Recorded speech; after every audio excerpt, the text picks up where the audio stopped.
What's up, YouTube? Welcome back to Chris Wrestling Views, back again with another video. I'm going to make a different video for this to talk about it more as well. WWE looks like they're going to be going an hour earlier, you guys. So like I said, I'll talk about it in another video. So last night, you guys, on Monday Evening Raw, we had more to talk about Bayley, and she's hearing the different voices. She's hearing her hugger character Bayley. She's also hearing, you guys, like her her hugger character Bayley, won like 2 titles at one time. Her evil side Bayley, which she was like the ding dong kind of like Bayley when she was like feuding with Bianca Belair a couple times, and she was hearing both of those voices, so she was trying to kick one of them out. When Bayley, so you guys, thing is, when Bayley does come on screen, what kind of character would she have? Like, would she have like a face paint? Would she be like a evil looking like Bayley, where she's just attacking like everybody and anybody, you guys? Even Lara Valkyria, you guys, is wondering what's going on with Bayley. And Adam Pearce had to tell her, I haven't heard from Bayley or anything. So I was like, well, dang. So Rhea Ripley, you guys, she did have a match one-on-one against the Prodigy, Roxanne Perez. And so they were throwing like a couple things referencing Chris Jericho, kind of like how Corey Graves did a couple years ago with CM Punk. And it was kind of weird. But anyways, we did get Roman Reigns, you guys, to kick off the show. And I was like, okay, Roman kicking off the show, pretty cool. He came out, talked about how Cody Rhodes predicted that that he was going to lose everything, his wise man, his so on and so forth, you guys. And I was like, why, Cody? Why you had to say that?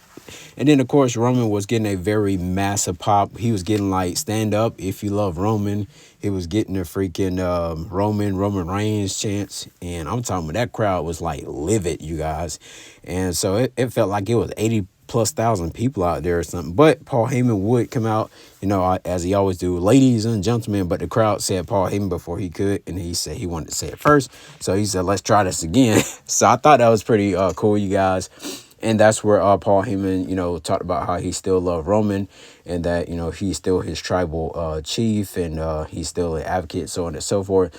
I don't think this group with Seth Rollins, you guys, is going to last long at all, especially with Braun Breaker will break away first. So Bronson Reed did get the mic, and he pretty much overall said that he's pretty much Samoan, and he's the the tribal thief, and of course, you guys, so you get the gist. And Roman said, well, I'm gonna go out there, beat him down. And then, of course, you see Bronson Reed, as they were brawling, he tried to take Roman's shoes again, but Roman ended up capitalizing, like, man, you ain't getting my shoes. So I thought I'm gonna love this match between these two, you guys, especially with Bronson Reed working with a a multi-time world champion. Now this match right here, JD McDonough and Dragon Lee, I have to say this match was actually was one of my favorites, of the night, especially when Dragon Lee hit that power bomb, you guys, and JD McDonough's neck like freaking slammed to the mat so goddamn hard. Michael Cole even called it the first. But yes, you guys, this match right here is one of my favorites. I don't understand how JD was still fighting, especially like he hit that moonsault, hit his head almost a year ago.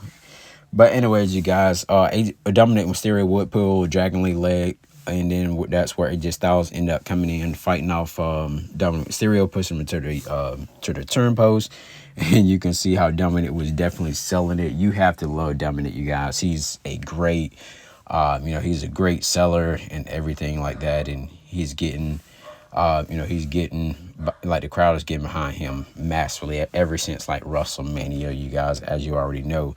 But Dragon Lee, he would win the match, and actually beat JD McDonough. And I was like, oh man, are you serious? Now we did see Stephanie Vaquer. We haven't seen her wrestle on like the show, for like a month or two now. And I was like, man, come on. I was like, this is some bull. So they're trying to line up an opponent for Stephanie Vaquer to face, but it wouldn't be at Clash in Paris. So I was like, man, this is some bull. And I mean, you already knew that Naomi was pregnant, you guys, like weeks ago, and you can already plan something. So you need some more weeks just to try to figure something out? Freaking stupid. But anyways, you guys, Nikki Bella and Becky Lynch did have, their thing and all. And Nikki Bella mentioned that Becky Lynch was like a C word, and we thought it was the CU word, but you get what I'm saying. Of course, you guys, EO did come out there and save Rhea Ripley during her match where she was getting beat down by Roxanne Perez and Raquel Rodriguez. Now, also, you guys, with that being said, you seen Asuka and Kairi Sane back there. Asuka was overall getting mad and saying, stay out the business, as you can see. And Io Sky, like I said, she came out there to save Rhea. And I don't know if we're doing Io and Rhea versus versus the Kabuki Warriors or something like that. But Asuka is definitely a heel. I can't really tell what's going on with Kairi Sane. But of course, you seen they were pretty much back there, yelling at yelling at Io Sky and everything like that. This match I didn't care about, not even a bit. So I kind of skipped this match, you guys. So I was like, man, I'm gonna just not watch this match. But of course, we did have like a thing where Corey Graves was on like the position to ban the Mexican Destroyer. I really feel like it's gonna end up to where what's his name? Penta's brother Ray Phoenix will be making his Monday Night Raw debut. So I think he's gonna come where New Day is probably gonna try like beat him down next week on Raw or the week after. And like I said, I think we're gonna see where Ray Phoenix is gonna be moved to Monday Night Raw to be teamed up with his brother, and they'll probably go out to those pizza titles. But anyways, you guys, it was definitely a match I didn't care about. Kofi Kingston did get the victory by hitting the Trouble in Paradise onto Penta. And Penta, he was definitely mad because, he beat 2 out of the 3 guys. But I don't think this feud is over. I mean, you have to give something, to the New Day to actually do. Because, I mean, they're the longest reigning tag team champions. They would think they're like a reign or 2 more than the Usos. But I mean, it's crazy. We did see Dominic Mysterio backstage, you guys, talking to Ludwig Kaiser, aka a Grande Americano, and they were pretty much there, trying to figure out what's going on with with them too. But I don't really get it. I guess it's something like trying to help them win that AAA Mega Championship or something like that.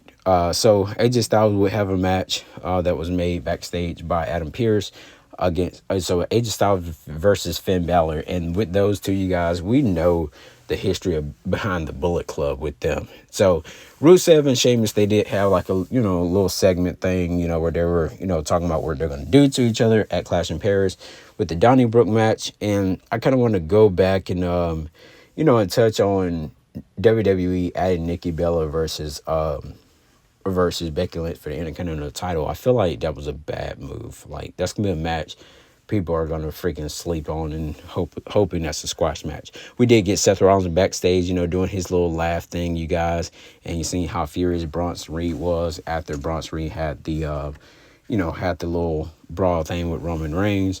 And of course Braun Breaker had one, he was hyping up Braun Breaker, and Braun Breaker, like, he was freaking sick of Seth Rollins, and I don't feel like this is going to last very long at all. So we're about to see what's going to happen.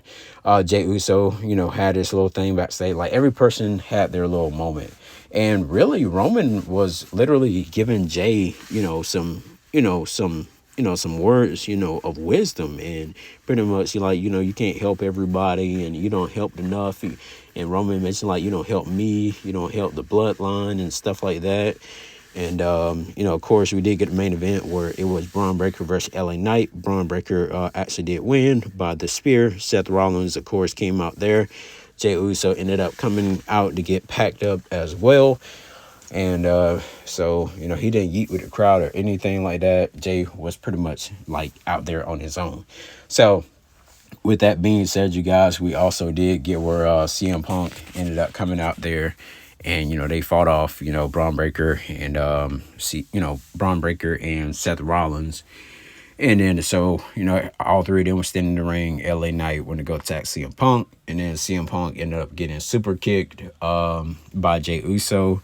And, of course, LA Knight, of course, did too. But he didn't sell it as much as CM Punk did, though, when he got super kicked.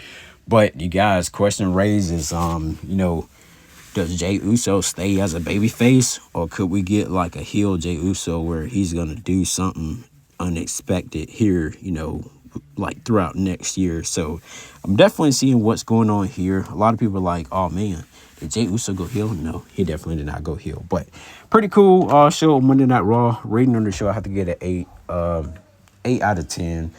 Favorite part was the JD McDonough versus Dragon Lee match. Other than that, you guys, Chris Wrestling Reviews out, and I'll see you guys later on for the WWE NXT review. Tonight I'll be recording this video, so see you guys later.